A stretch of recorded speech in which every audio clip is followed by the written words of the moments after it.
Halo semuanya, selamat datang di channel Auto Driver Subaru BRZ. Sebenarnya mobil ini sudah keluar beberapa saat yang lalu, tapi kami belum pernah melakukan full reviewnya sama sekali. Dan sekarang adalah saat yang tepat karena di tahun 2024 ini Subaru melakukan beberapa improvement ke Subaru BRZ. Dan inilah review lengkap dari Subaru BRZ.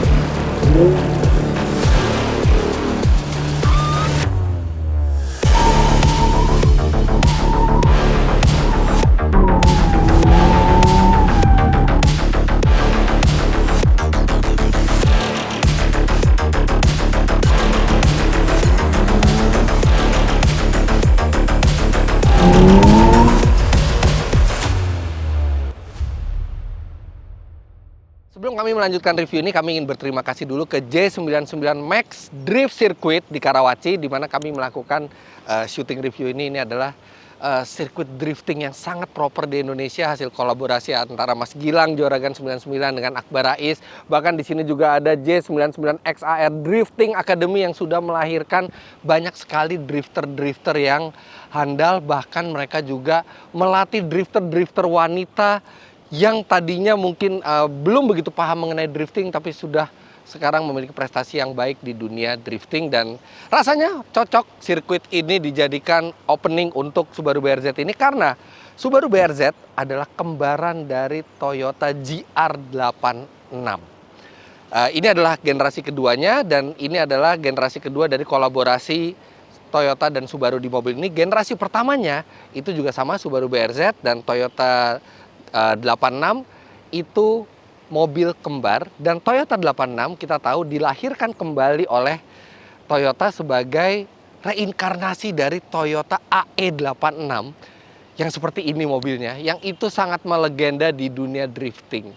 Dan makanya mobil ini sangat lekat dengan dunia drifting. Bahkan Subaru tahun ini juga memiliki drift team di ajang Kejurnas Drifting. Bahkan mereka juga menyediakan satu unit BRZ ini untuk dipakai WDC, Women's Drifting Championship, yang artinya mobil ini memang terlahir sebagai mobil drifting. Makanya kami melakukan syuting di sini. Dan hal yang menarik dari BRZ adalah harganya. Unit di sebelah kami ini adalah transmisinya manual dan harganya 885 juta rupiah. Sedangkan Toyota GR86 spek transmisi manual itu harganya lebih 100 juta rupiah lebih mahal dibandingkan mobil ini. Kalau nggak salah di 990-an juta rupiah. Untuk yang tipe otomatisnya ini masih di bawah 900 juta rupiah, sedangkan yang GR86 itu di atas 1 miliar rupiah. Itu yang membuat banyak orang tertarik dengan BRZ ini, karena basically mendapatkan mobil yang sama dengan GR86, tapi dia dengan harga yang lebih murah. Well, tapi kalau kita mau fair, Toyota GR86 itu juga memiliki body kit dari GR yang membuat tampilannya lebih agresif, tapi nggak semua orang mungkin suka dengan body kit, dan mungkin mereka lebih prefer menambah body kit sendiri. Jadi Subaru BRZ ini bagaikan kanvas putih gitu ya, mobil yang sudah punya potensi, tapi kalau mau modifikasi juga masih banyak yang bisa diutak-atik dengan uang yang lebih sedikit dibayarkan dibandingkan membeli Toyota.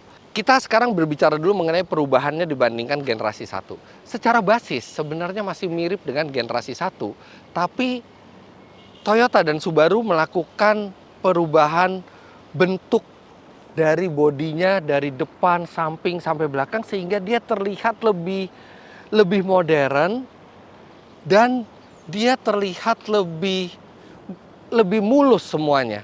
Patahan-patahan garisnya itu membuat mobil ini juga tampil terlihat lebih mahal dibandingkan generasi sebelumnya. Dan layoutnya juga tetap sama, mesin di depan, transmisi ada matic dan manual, kemudian dengan format penggerak belakang, dan bodinya adalah coupe dengan konfigurasi 2+2, 2+2. Well, memang yang di belakang itu bukan untuk orang dewasa ya, tapi minimal Anda bisa bawa anak kecil, dan untuk memperluas bagasi juga itu bisa dilipat bangku belakangnya. Tapi secara keseluruhan bentuk mobil ini lebih keren, lebih sporty, lebih modern, lebih terasa mahal dibandingkan generasi pertamanya, dan khusus untuk Subaru ini rasanya pas sekali dengan warna birunya ini. Warna biru yang sebenarnya dipopulerkan oleh Impreza dan WRX, World Rally Blue, sekarang terasa cocok sekali di Subaru BRZ ini. Untuk model year 2024, Subaru melakukan penambahan fitur yang menarik untuk disimak. Yang pertama, mereka menambahkan fitur EyeSight, fitur radar milik Subaru. Ini ada kameranya untuk tipe manualnya. Kalau sebelumnya hanya di otomatis, sekarang di manualnya juga sudah ada fitur radar. Yang sebenarnya menurut kami penting nggak penting ya gitu. Karena rata-rata orang yang memilih mobil manual itu nggak butuh lagi adaptive cruise control gitu ya. Karena mereka mengontrol sendiri mobilnya. Tapi minimal bisa menjaga mobil ini dari kecelakaan, karena dia juga dilengkapi dengan front collision detection. Jadi kalau kita mau menabrak, dia bisa melakukan peringatan dan bisa melakukan pengereman untuk meminimalkan resiko tabrakan. Nah, tapi improvement yang kedua ini yang sangat tepat menurut saya, yaitu pemberian rem Brembo. Jadi ada rem Brembo di depan dan di belakang, yang ini bukan hanya menambah keren mobilnya, tapi juga menambah performa pengeremannya. Dan ini Brembonya, kalipernya itu warna gold ya, walaupun gold tua gitu. Yang gold itu di ajang rally dunia dulu tuh berpadu dengan sangat pas dengan warna birunya ini. Kemudian velgnya ini masih sama, 18 inci, bannya juga masih sama. Dia menggunakan ban 215/40R18, tapi ini saya sangat suka pewarnaan di velg 18-nya ini, yang dia abu-abu doff. Ini seperti gunmetal warnanya, jadi menambah unsur sportinya. Kemudian dibandingkan generasi sebelumnya, sekarang sudah ada air vents dari depan bumper sampai ke samping ini. Yang ini juga lebih keren dibandingkan generasi sebelumnya yang dia di sini, yang agak aneh gitu kelihatannya. Tapi sekarang tuh jadi benar-benar keren dan proporsional sekali. Dan walaupun mobil ini belum pakai body kit, tapi di sini ini sudah seakan-akan menggunakan body kit. Belum lagi di belakangnya juga ada ducktail seperti ini, yang saya ngerasa mobil ini tanpa body kit pun juga sudah keren dan sporty. Memang GR86 lebih agresif gitu ya, tapi ini pun sudah cukup. Nah, terus di bagian belakangnya nuansa sportnya juga kental gitu ya, karena ini ada 2 buah knalpot yang besar-besar. Dan ini knalpotnya juga asli ya, jadi bukan knalpot pasangan gitu ya, tapi dia menyambung dengan sistem knalpotnya, muffler tipnya ini.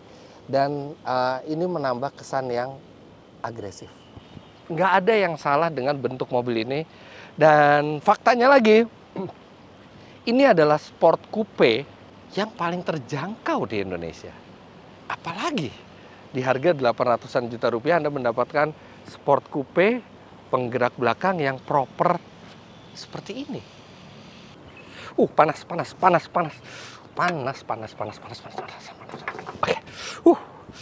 Oke, bicara tadi mengenai sport coupe dengan harga paling terjangkau.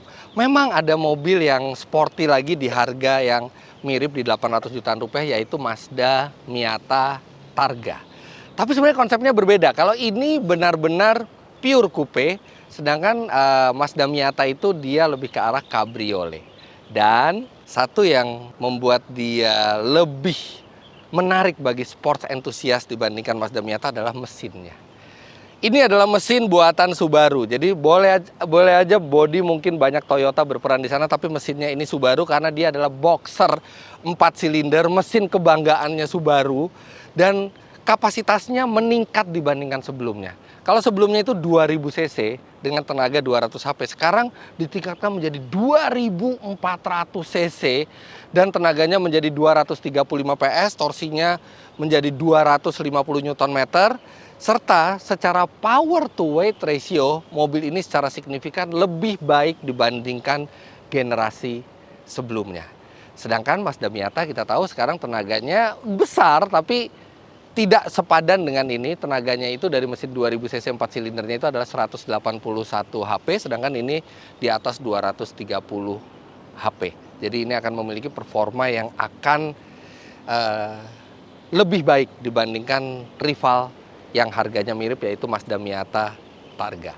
Nah, mesin ini menyalurkan tenaga dan torsinya ke dua roda belakang tanpa bantuan turbo atau supercharger, dan dia asupannya asupan yang natural atau naturally aspirated engine. Dan mesin ini bisa berteriak sampai 7.500 rpm lewat transmisi. Ada dua pilihannya. Yang pertama manual 6 speed. Dan yang kedua adalah yang otomatis 6 speed. Well, kalau Anda driving enthusiast, kayaknya Anda harus memilih yang manual, walaupun sebenarnya Matic-nya juga sudah lebih baik dibandingkan sebelumnya dan memberikan performa yang baik juga, tapi tetap pure feeling akan didapatkan kalau kita membeli mobil ini dalam kondisi transmisi manual. Namanya mobil sport coupe, pasti kita tidak bisa mengharapkan terlalu banyak dari bagasinya, apalagi di bagasinya ini ada ban serep. Rata-rata sekarang mobil sudah nggak pakai ban serep ya, jadi rata-rata pakai tire repair kit. Tapi ya Subaru masih memberikan ban serep, nggak masalah sih. Karena kalau misalnya Anda punya tire repair kit, tinggal ban serepnya tinggal aja di rumah. Tapi kalau Anda prefer misalnya mau jalan keluar kota dan lebih praktis kalau ada ban serep, tetap bisa dengan ukurannya juga sama dan bahkan velgnya juga sama. Jadi benar-benar Anda mendapatkan satu set itu 5 velg dan ban yang seperti yang dipasangkan di mobilnya. Nah, ini sebenarnya kapasitasnya juga masih besar, 220 liter. Bahkan kalau misalnya bannya diambil, Anda bisa di atas 250 liter kapasitas bagasinya. Yang mana itu secara signifikan lebih besar dibandingkan yang dimiliki oleh Mazda Miata. Bahkan ini kursi belakang masih bisa Anda lipat ke depan dan Anda bisa membawa barang yang panjang. Jadi ya oke lah, terbatas, tapi kepraktisannya untuk sebuah mobil sport coupe masih sangat memadai. Sekarang saya akan melakukan sesuatu hal yang mungkin tidak akan saya lakukan kalau saya memiliki mobil ini, yaitu duduk di belakangnya. Ya tapi demi kepentingan review oke lah. Aduh. Oke. Ini kalau misalnya saya duduk normal ya, kursi dimajukan, ya kepala saya mentok ke kaca belakang. Dan kalau saya harus pindah ke posisi mengemudi saya, ini posisi mengemudi saya tingginya 177 cm. Dan saya harus lepas sepatu dulu.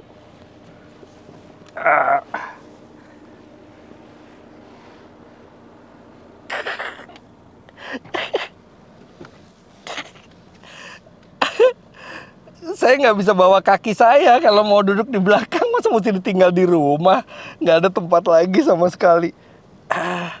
Ini benar-benar hanya untuk anak balita ya. Bahkan mungkin kalau saya punya mobil ini, kursi belakang itu nggak bakal dipakai, bahkan mungkin cuma buat dilipat aja buat menambah bagasi ya. Tapi ya kalau Anda bawa anak kecil masih bisa deh, tapi kalau udah gede sedikit sih ini impossible buat duduk di belakang. Mendingan kita duduk di tempat yang seharusnya kita duduk kalau kita pakai BRZ. Senang sekali begitu masuk ke dalam. Ternyata Subaru memberikan satu hadiah buat saya. Ini mobil pada saat dikirim ke redaksi itu kilometernya belum sampai 20 km. Benar-benar mobil yang baru grass. Dan terima kasih Pak Ismail sepertinya meninggalkan ini cover untuk multimedia screen-nya, dan ini akan saya kletek.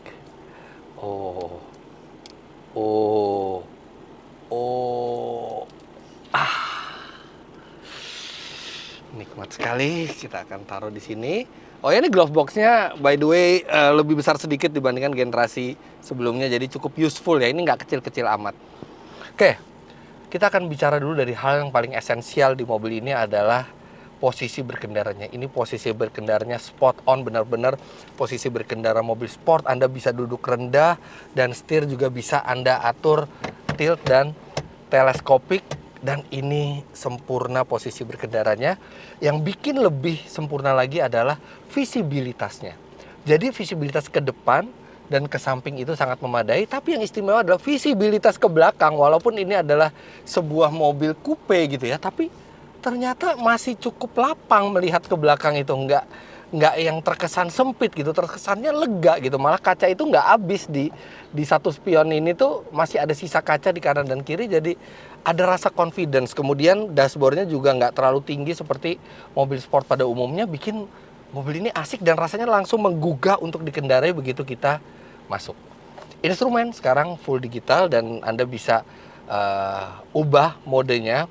Anda mau mode yang normal atau Anda mau mode yang track, dan ketika Anda di mode track ini langsung semua RPM itu berubah menjadi ala balap, ada tulisan track gitu ya, dan Anda juga bisa balikin. Dan ketika Anda pilih track ini juga tombol ajaib menurut saya. Selain mengubah instrumen, dia juga mematikan semua sistem stability control dan traction control. Jadi ini adalah satu tombol yang perlu Anda tekan kalau Anda ingin berkendara agresif atau ingin bersenang-senang dengan mobil ini, misalnya melakukan drifting. Tapi ingat, lakukan drifting di tempat yang seharusnya. Jangan melakukan drifting di jalan raya, lakukan di tempat yang proper seperti di J99 Max Drift Circuit ini. Dan by the way, di sirkuit ini panasnya luar biasa.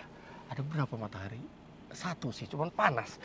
Panas banget, dan untungnya itu akan membawa kita ke kepraktisan berapa cup holder yang bisa dibawa mobil ini. Walaupun mobil ini sangat ringkas ya, karena ini mobil sport coupe, ternyata Anda masih bisa membawa 4 buah botol minuman. Satu di pintu kanan, satu di pintu kiri, dan masih ada 2 lagi di konsol tengah. Jadi konsol tengah ini tidak hanya untuk menyimpan barang, tapi dia juga bisa sebagai cup holder. Dan untungnya tim Auto Driver tiap kali saya melakukan review mengenai kepraktisan itu menyediakan le mineral. Ini saya mau minum dulu, dan le mineral ini dia masih pakai segel. Jadi ini selain membuktikan keaslian produknya, juga melindungi debu itu masuk ke sela-sela dari tutup botolnya ini. Saya suka masih menggunakan segel seperti ini sehingga terjamin higienisnya.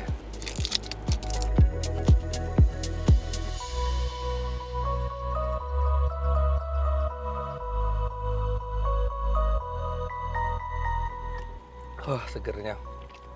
Jujur aja, dulu itu saya nggak begitu suka minum air putih. Tapi sekarang jadi suka karena le mineral ini rasanya beda. Rasanya seger dan nggak bikin enak.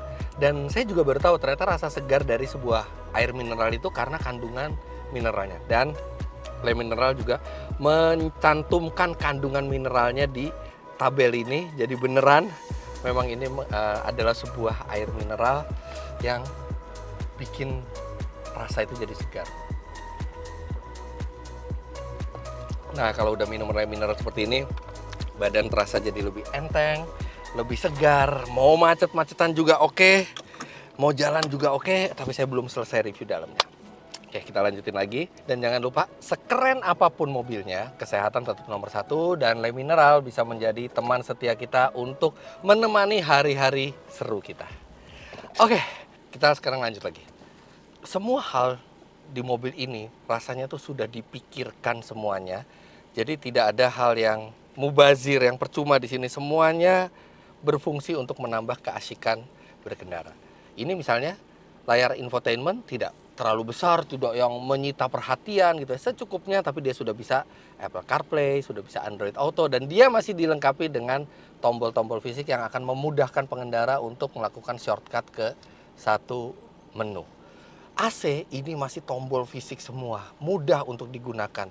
Bahkan ini satu section ini hanya untuk AC, dan ini sangat membantu karena ketika kita mengendarai mobil sport, kita nggak akan punya waktu untuk mencari di layar. Semua sebaiknya mudah untuk digunakan.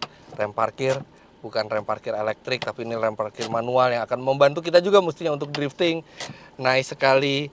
Kemudian lacinya ini kita bukanya hanya dengan satu tombol, dan ketika menutup kita hanya perlu mendorong salah satu sisi, dan sisi yang lainnya juga akan terdorong. Jadi benar-benar tidak mendistract kita sama sekali sebagai pengemudi.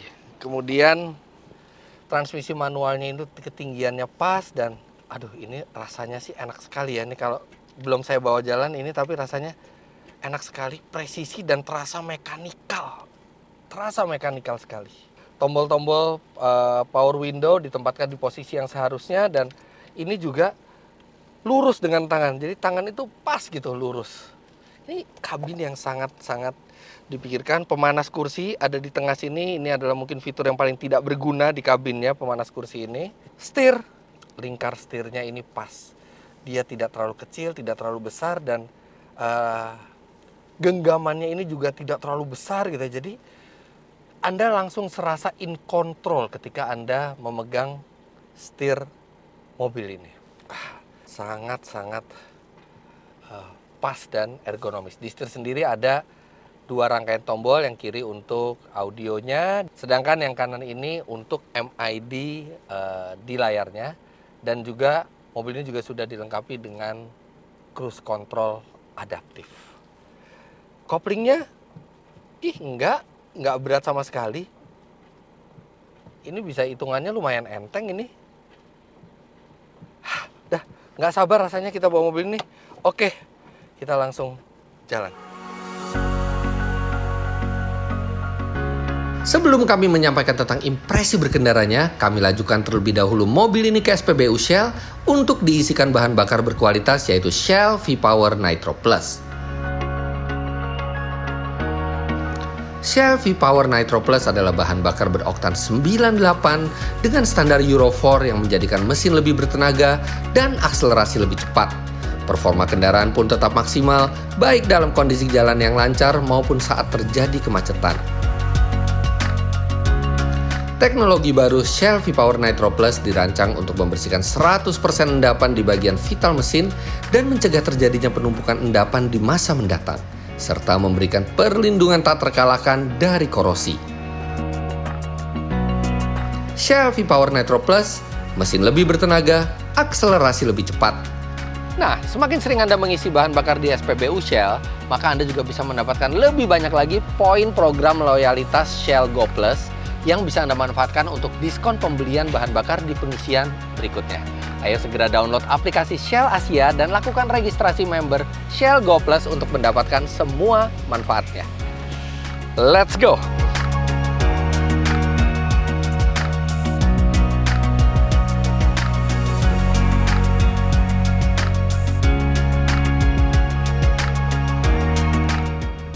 Berhubung mobil ini ber-DNA drifting dan saya sekarang berada di sirkuit drifting, langsung saja kita coba rasanya untuk drifting.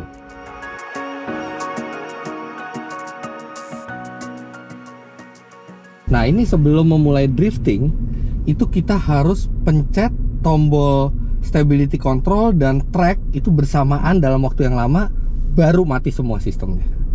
Oke. Nah, kita coba. Semudah apa? Ini mobil speknya standar, ban standar, suspensi standar, mesin standar. Dan saya bukan orang yang terlalu jago drifting.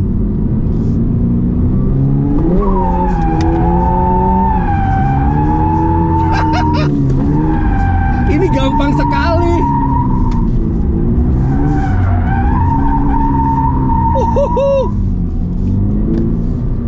Wow, sangat mudah.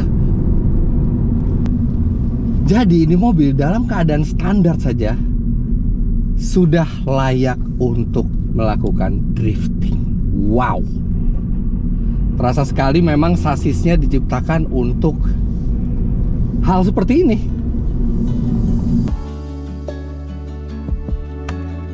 Review pun saya lanjutkan di jalan, karena tentu saja pemilik mobil ini akan lebih sering memakainya di jalan ketimbang di sirkuit drifting.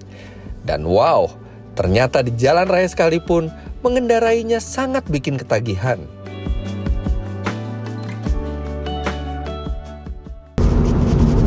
Nggak bosen-bosennya saya nyetir mobil ini. Engaging banget, kita tuh serasa menyatu dengan mobilnya. Oh ya, tapi sebelum saya lanjutkan, ada sedikit koreksi. Tadi mungkin sudah saya kasih koreksinya juga ya pada saat saya menjelaskan mesin. Jadi tenaganya itu bukan 235 HP tapi 237 HP. Artinya dia 2 HP lebih tinggi dibandingkan Toyota GR86. menurut klaimnya Subaru ya. Dan torsinya juga 260 Nm, yang mana itu artinya 10 Nm lebih besar. Tapi selain yang terlihat di data, sebenarnya saya baca beberapa literatur, Subaru itu juga melakukan beberapa ubahan di bagian kaki-kaki mobil ini. Itu ada beberapa batang kaki-kaki itu yang tadinya dari besi itu diubah menjadi aluminium oleh Subaru untuk mengurangi bobot dan mengurangi unsprung weight, beban yang tidak dipegaskan. Kemudian spring rate itu juga bagian depan itu di Subaru BRZ ini dibuat lebih keras dibandingkan di Toyota GR86, sedangkan di bagian belakangnya lebih lunak, dan itu akan menimbulkan efek ke pengendalian yang lebih ke arah understeer. Walaupun tadi saya coba pada saat drifting tetap mudah untuk oversteer, tapi mobil ini menjadi lebih aman karena dia tidak mudah untuk terprovokasi. Walaupun kalau Anda provokasi tetap bisa mudah driftingnya, tapi tidak semudah itu gitu. Jadi kayaknya ini ada fine tune lagi dari Subaru yang membuat mobil ini lebih compose di jalan, lebih dewasa rasanya, dan lebih aman, tapi tetap masih bisa untuk bersenang-senang. Subaru sepertinya mendapatkan titik fine tune yang pas untuk suspensi mobil ini, dan itu juga yang bikin rasanya bikin nagih. Belum lagi karakter mesinnya gitu ya. Karakter mesinnya ini supel dan tenaganya kuat.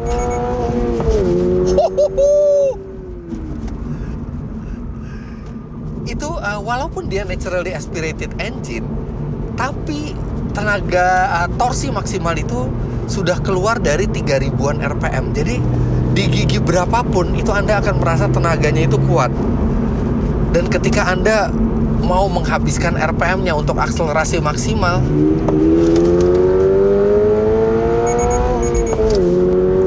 koplingnya juga kuat.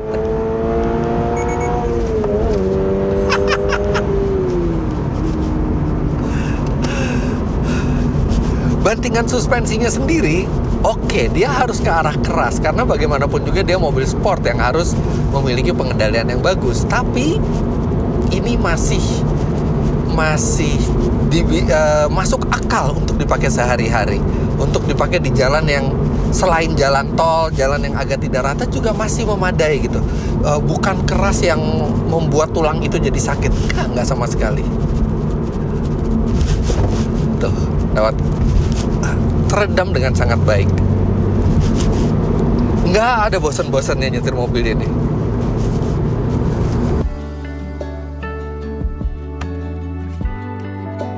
Sekarang saatnya kita cari tahu seberapa kencang akselerasi mobil ini.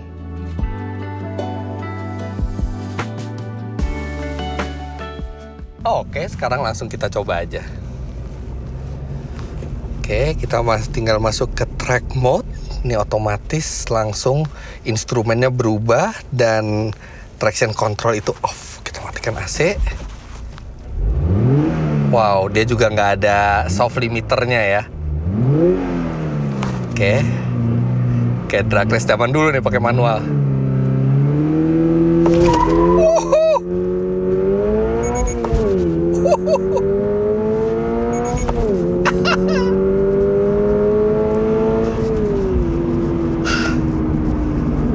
Asik banget sih, sensasi mindahin giginya tuh asik banget gitu loh. Bener-bener bikin ketagihan itu karena pure gitu rasanya. Dan wow, akselerasinya sudah jauh lebih cepat dibandingkan sebelumnya. Anda bisa lihat 0 sampai 100 km per jam kami ukur sendiri dengan alat yang berbasis GPS 6,4 detik. Jauh membaik dibandingkan sebelumnya yang di 7 detikan, bahkan yang Matic-nya itu hampir 10 detik dulu. Jadi benar-benar tenaganya sangat memadai. Kalau yang sebelumnya itu tenaganya pas-pasan.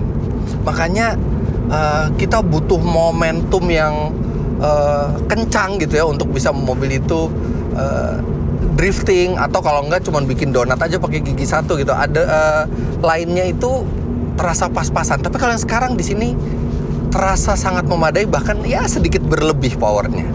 Tapi kalau kita mau jujur, di harganya bukan mobil ini yang memiliki performa paling baik. Mobil ini harganya 885 juta rupiah, dan ada mobil lain dengan harga 850 juta rupiah yang mesinnya sama dengan ini, tapi dia memiliki turbo, jadi tenaganya 270-an HP, dan dia all wheel drive, jadi startnya bisa lebih kencang. Itu adalah saudaranya sendiri, Subaru WRX. Sebenarnya saya juga bingung gitu ya, kenapa mobil ini harganya lebih mahal dibandingkan Subaru WRX.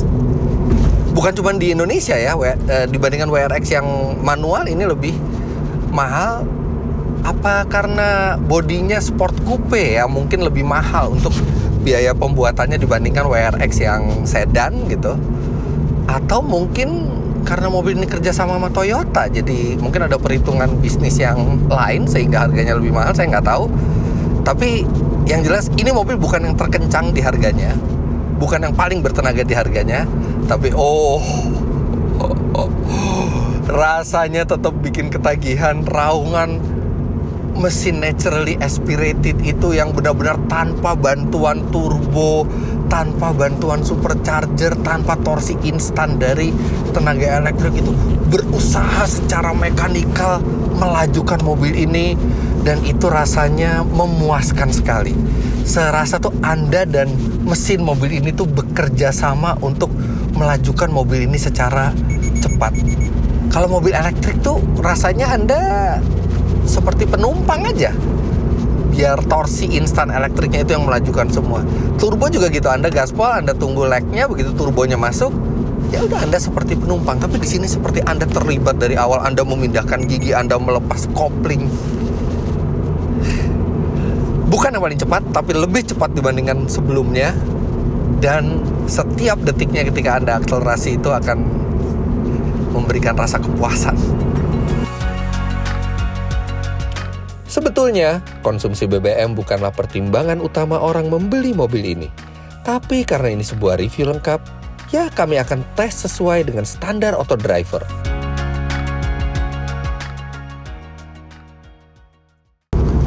Di dalam kota, dengan kecepatan rata-rata 22 km per jam, mobil ini mencatat 8,5 km per liter.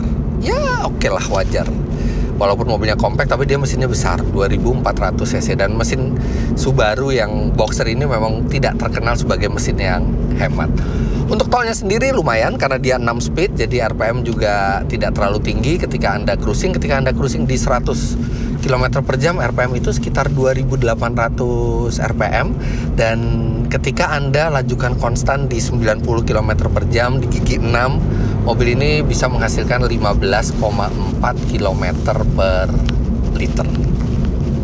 Tapi balik lagi, karena ini adalah sebuah mobil manual, jadi sangat tergantung dari cara kita berkendara.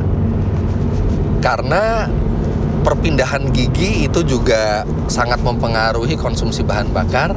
Dan uniknya di mobil ini, kita bisa mengatur sendiri pindah gigi itu di RPM berapa, nanti akan keluar peringatan suara. Jadi seperti tadi Anda pada saat saya akselerasi itu kan kedengeran nih seperti ini.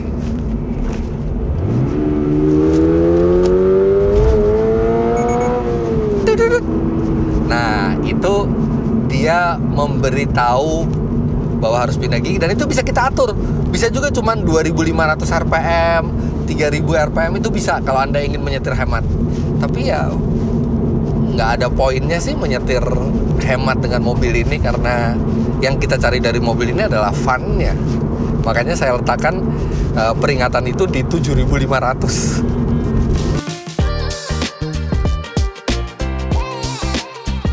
Bukan hanya kencang, BRZ juga memiliki karakter pengendalian yang menyenangkan.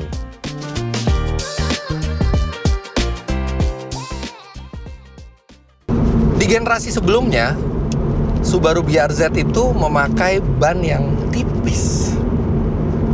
tipisnya itu bukan tipis ya, maksudnya kurus gitu ya. Kurusnya itu bahkan sama ukurannya dengan digunakan di Toyota Prius, supaya gripnya nggak terlalu besar, supaya mobil ini mudah pada saat drifting. Tapi sekarang dengan tenaga yang lebih besar, mereka bisa memberikan ban yang lebih mencengkram dan hasilnya pengendaliannya spesial, presisi dan mencengkram sekali. Benar-benar ini lebih proper daya cengkramnya dibandingkan sebelumnya. Itu membuat Anda jadi lebih percaya diri ketika Anda berkendara di kecepatan tinggi. Ketika Anda melewati tikungan pun dia sangat stabil dan sangat presisi dengan grip ban yang sangat baik grip bannya. Jadi jauh lebih mencengkram dan lebih stabil. Tapi ketika Anda provok, tetap keluar ininya, karakter aslinya. Dia tetap langsung bisa ngebuang belakangnya. Jadi sangat percaya diri membawa mobil ini dengan daya cengkramnya yang berlimpah. Tapi mobil ini tidak melupakan DNA-nya sebagai mobil drift. Jadi ketika Anda provoke, ketika Anda agak kasar bermain dengan mobil ini gitu ya,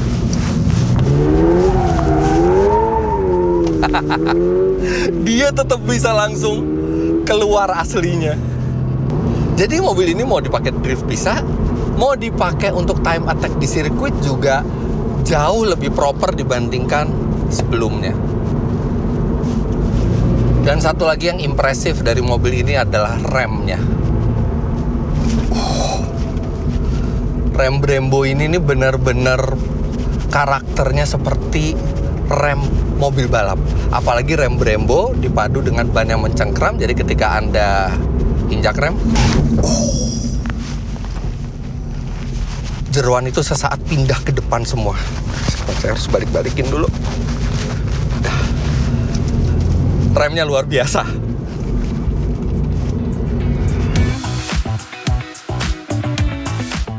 Satu lagi yang sangat menawan di mobil ini adalah transmisi manualnya.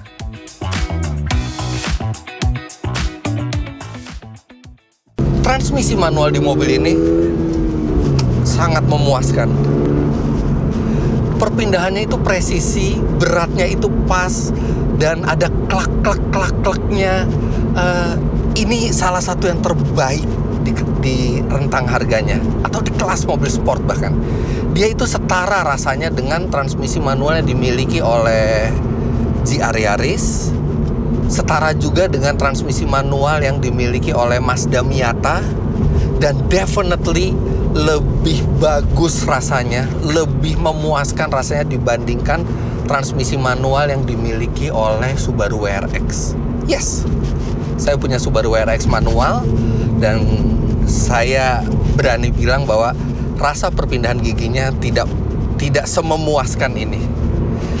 Nah sekarang kalau misalnya Anda pilih Matic, memang transmisi otomatisnya itu sudah lumayan canggih sekarang, 6 speed, dan dia juga bisa membuat performa itu tidak hilang terlalu banyak.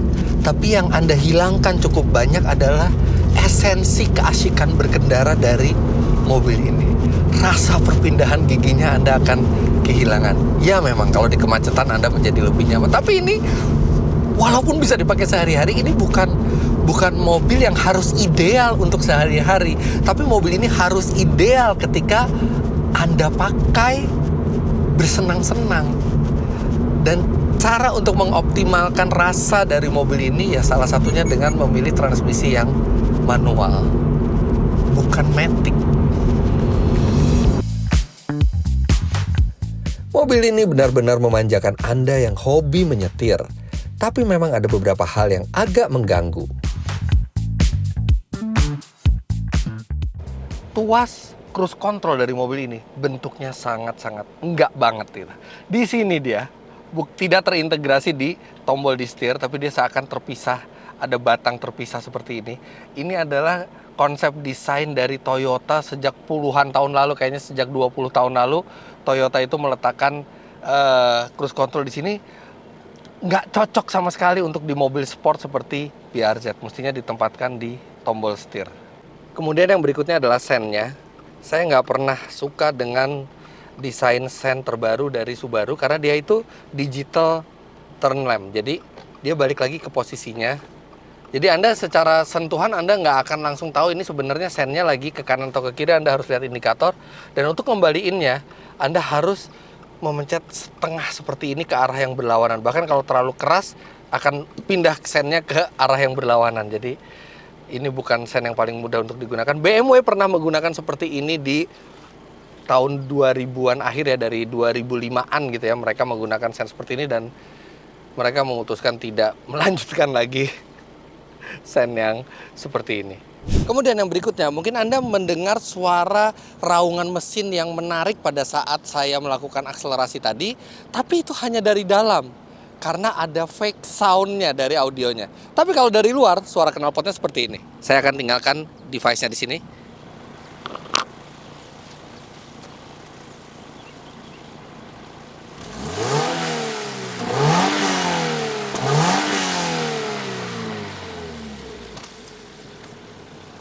Ya, jadi nggak ada bunyi sama sekali. Jadi walaupun Anda merasa seperti driving hero gitu ya di dalam dengan raungan mesin yang indah terdengar, tapi ternyata dari luar nggak ada suaranya.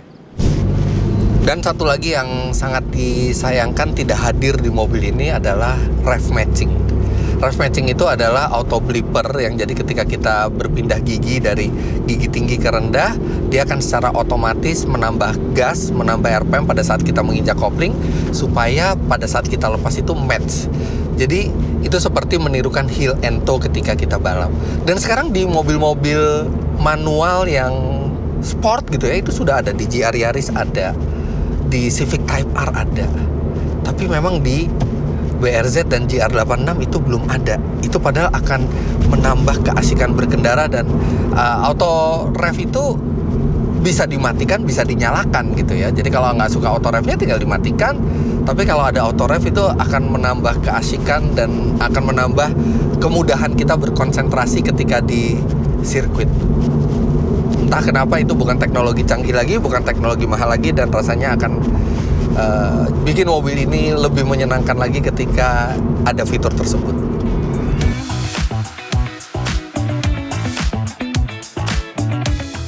Di sisi lain, ia juga memiliki sejumlah hal menyenangkan.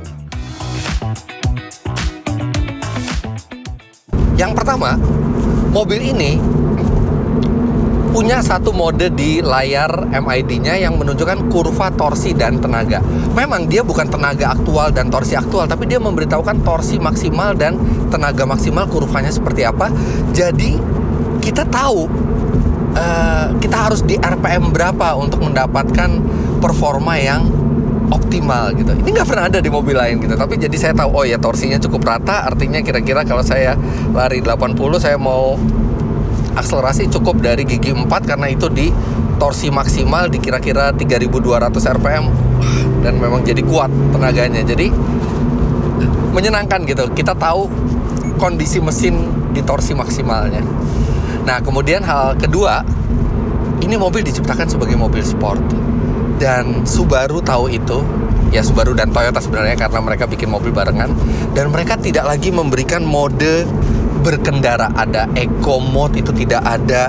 Engine auto start stopnya juga tidak ada gitu. Hal-hal yang sangat tidak sporty gitu tidak ada gitu.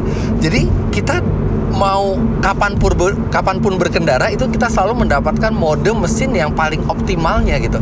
Tidak ada itu tenaga dikurangi segala macam. Ini udah tenaga yang paling optimal. Jadi kapan aja Anda mau akselerasi, tinggal langsung gas. Tidak perlu pindah-pindahin mode lebih dulu. Pedalnya dia sudah aluminium dan ini bukan hanya keren untuk dilihat tapi juga sangat enak untuk dikemudikan. Dan masih ada plastiknya. Kita kletek dulu.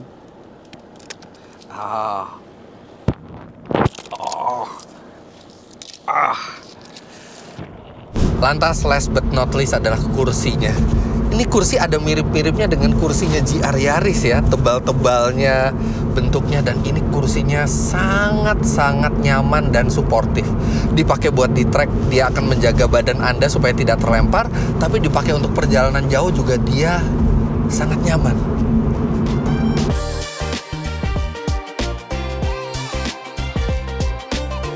Secara umum, BRZ ini sangat menggoda untuk dimiliki. Ya, memang ini adalah mobil sports coupe yang harganya paling terjangkau, tapi rasa berkendaranya itu tidak murahan sama sekali. Anda akan benar-benar larut dalam kenikmatan berkendara dengan mobil ini. Dan karena penambahan performa serta tuning terutama di ban dan suspensinya, mobil ini rasanya jauh lebih baik dibandingkan generasi sebelumnya. Fix, terasa sekali perbedaannya, dan senang sekali Toyota dan Subaru masih membuat mobil seperti ini karena kedepannya bisa semakin jarang ya, karena tren turbo dan elektrifikasi. Tapi mobil ini masih pure sekali, naturally aspirated engine, dan itu membuat rasa berkendara itu jadi supel, teriakan mesin itu terasa natural, dan itu akan semakin jarang ke depannya. Oke, kalau misalnya di rentang harga 800 jutaan rupiah Anda menginginkan atap terbuka, memang mobil ini tidak punya versi atap terbukanya. Anda bisa pilih Mazda Miata yang juga sangat-sangat fun to drive, sangat asik untuk dikendarai, dan punya heritage yang lebih panjang dibandingkan mobil ini. Tapi untuk performa, terutama performa di sirkuit, mobil ini bukan tandingannya Miata. Dan walaupun performanya sangat hebat, tapi dia juga masih cukup nyaman untuk dipakai harian. What a car. Luar biasa.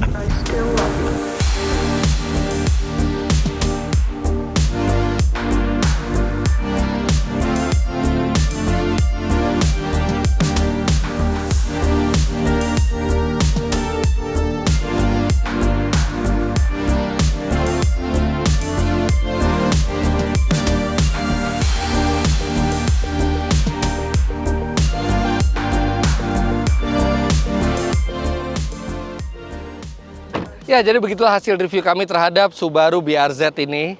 Jangan lupa Anda klik like bila menyukai video ini, komentar di bawah, dan subscribe ke channel Autodriver jika Anda belum. Follow Instagram kami @autodriver_. Jangan lupa juga untuk download aplikasi kami Autodriver di Google Play Store. Terima kasih banyak Anda sudah menyaksikan. Sampai jumpa di video selanjutnya. Bye-bye.